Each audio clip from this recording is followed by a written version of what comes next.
சென்னை பெரும்பாக்கத்தில் உள்ள அரசு குடியிருப்பு கட்டிடங்கள் குப்பை கூலமாக காட்சியளிக்கும் நிலையில் இதற்கு என்றுதான் தீர்வு என்று கிடைக்கும் என கேள்வி எழுப்புகின்றனர் அப்பகுதி வாசிகள்.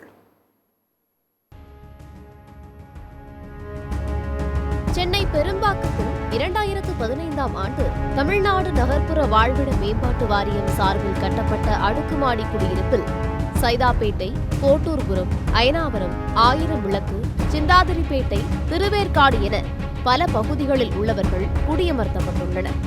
25,000த்திற்கும் மேற்பட்ட குடியிருப்புகளில் சுமார் 1,50,000 லட்சத்திற்கும் மேற்பட்ட மக்கள் வசிக்கும் இந்த பகுதியில் 5 ஆரம்ப அரசு பள்ளி, அரசு உயர்நிலைப் பள்ளி, மேல்நிலைப் பள்ளி, கல்லூரி, ITI, 10ற்கும் மேற்பட்ட அங்கன்வாடிகள், நியாய விலைக் கடைகள், பேருந்து பணிமனை உள்ளது. பொதுமக்கள் அதிகமுள்ள இந்த பகுதி எப்போதும் குப்பை கூலமாகவே காட்சியளிப்பதாகவும் இந்த இடம் ஊராட்சியில் உள்ளதால் சென்னை மாநகராட்சி இங்கு வரும் குப்பைகளை சரிவர எடுப்பதில்லை என்று இந்த பகுதி மக்கள் குற்றம் சாட்டுகின்றனர். மேலும் இப்பகுதி முழுவதும் பல இடங்களில் குப்பைகள், கழிவுநீர் தேங்கி காணப்படுவதால் நோய் தொற்று பரவும் அபாயம் ஏற்பட்டுள்ளது. இதுகுறித்து அதிகாரிகளிடம் தெரிவித்தும் எந்த நடவடிக்கையும் இல்லை என்கின்றனர் பொதுமக்கள். ஃபுல்லாக இங்கே தண்ணி ரொம்ப தான் சாக்கடை தண்ணி ஃபுல்லாக அந்த தண்ணி ஃபுல்லாக வெளியே தான் வருது. பூரா அந்த ஃபுல்லாக நாரி அந்த கொசு இதால் பசங்க ரொம்ப பேர் ரொம்ப உடம்பு சரி ஆகுறாங்க. குப்பையும் கழிவுநீரும் எல்லா பிளாக்குக்கு பின்னாடியும் நிறைய இருக்குது. இந்த கழிவுநீரை எடுக்கிறதுக்கோ குப்பை எடுக்கிறதுக்கோ தீர்வே இல்லாமல் இருக்குது. இதை போய் நாங்கள் பஞ்சாயத்துக்கிட்ட கேட்டாலும் பஞ்சாயத்து வந்து கார்ப்பரேஷன் தான் பண்ணுவாங்கன்னு சொல்கிறாங்க. கார்ப்பரேஷன் பஞ்சாயத்துக்கிட்ட பண்ணுவோன்னு சொல்கிறாங்க. இதுக்கு எங்களுக்கு தீர்வு கிடைக்கணும், தீர்வு வேணும்.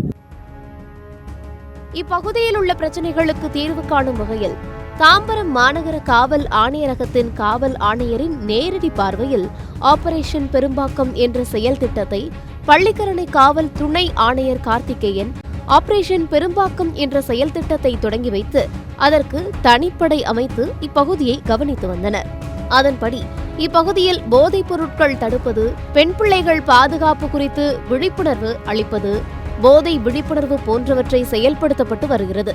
மேலும் இப்பகுதியில் உள்ள குப்பைகளை அகற்றவும் மாஸ் கிளினிக் போராட்டம் நடத்தப்பட்டது. இருப்பினும் இந்த பகுதி முழுமையாக சுத்தமாகவில்லை. எப்போது பார்த்தாலும் கழிவுநீர், குப்பைகள் நிறைந்து காணப்படுவதாக வேதனை தெரிவிக்கின்றனர் இப்பகுதிவாசிகள். இப்பகுதி சென்னை மாநகராட்சியில் இருந்தபோது இந்த பிரச்சனைகளை சந்தித்ததில்லை என்றும் ஊராட்சியாக இருப்பதால்தான் இந்த அளவு பிரச்சனைகளை சந்திக்க வேண்டியுள்ளதாகவும் வேதனை தெரிவிக்கின்றனர் சமூக ஆர்வலர்கள். இங்கே கொசு தொல்லை ரொம்ப அதிகமாக இருக்குது. காவா தண்ணி மேலுக்கு வருது. அது யாரும் கண்டுக்க மாட்டேன்றாங்க. சொன்னாலும் யாரும் காதில் வாங்க மாட்டேன்றாங்க. அதுக்கு என்ன பிரச்சனை நீங்கள் தான் முடிவு எடுக்கணும் சார். ஆனால் வருவாங்க கார்பரேஷனில் வந்துட்டு ஒரு நாள் ஃபோட்டோ மட்டும் பிடிச்சிட்டு போயிடுவாங்க. இந்த வாய்க்கால் மாரி ஒன்று போட்டாங்க, கழிவுநீர் வடிகால் வாய்க்கான்ட்டு. அதுவும் ப்ராப்பராக க்ளீன் பண்ணல. இங்கே பாருங்கள் எப்படி இருக்குது, வெறும் குப்பை தான்.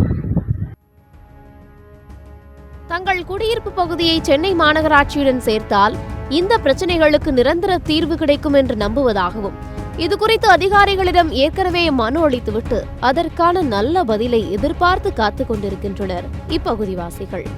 சத்தியம் செய்திகளுக்காக காஞ்சிபுரம் செய்தியாளர் மனோகரனுடன் செய்திக்குழு.